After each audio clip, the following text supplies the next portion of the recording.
A couple of years ago, my wife Heather and I went to the wedding of a dear friend of ours in Hamburg, Germany. After the ceremony, all the guests gathered around this little walled-in area that had been set up, and we took turns smashing dishes. There were all these pieces of used china and porcelain, anything you could think of. Coffee cups and saucers, mugs, bowls of all kinds of different sizes, plates of all kinds of different sizes, and we each took turns picking up a few of them, throwing them against the wall so they'd break into millions of little pieces. Apparently, we were told, this is a very popular German wedding tradition. The idea is the pieces represent the couple's happiness. The more pieces, the more happiness. And at the time, we couldn't help but think to ourselves, isn't this exactly like what we do at a Jewish wedding when the groom smashes a glass with his foot? I haven't too often heard the explanation, the more pieces, the more happiness, but the idea was just too uncanny, too familiar for us to ignore. The Jewish wedding tradition can actually be traced back to the Talmud and a story of a guy hosting a wedding party and noticing the guests were getting a little too rowdy, too unruly. So he takes a goblet and smashes it to sober them up.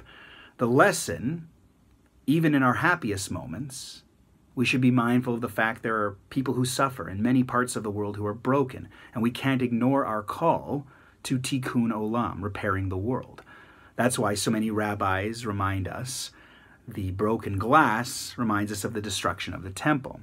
I've said this before, and I've had other explanations. Everything from superstition, breaking a glass is just to make a loud noise, to scare away any demons who would ruin the festivities, all the way to a powerful metaphor that love is like glass, fragile, breakable, almost impossible to put back together if it's broken, urging the couple to treasure and to protect their love. But then I worked with another couple who opened my eyes to a completely different interpretation. The groom told me the idea of smashing a glass with his foot, having something imperfect and broken at his wedding, really resonated with him. It reminded him of a line from a Leonard Cohen song called Anthem. Ring the bells that still can ring, forget your perfect offering. There is a crack in everything. That's how the light gets in. The couple even put these words on the design of their ketubah.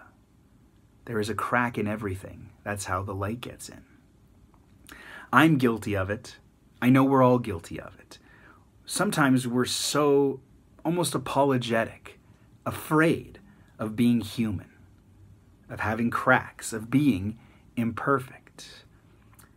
Maybe the breaking of the glass at a Jewish wedding is supposed to remind us not to apologize, not to be afraid, not to cling to this impossible dream of perfection, but to embrace the cracks in ourselves, to let the light in. After all, the more pieces, the more happiness.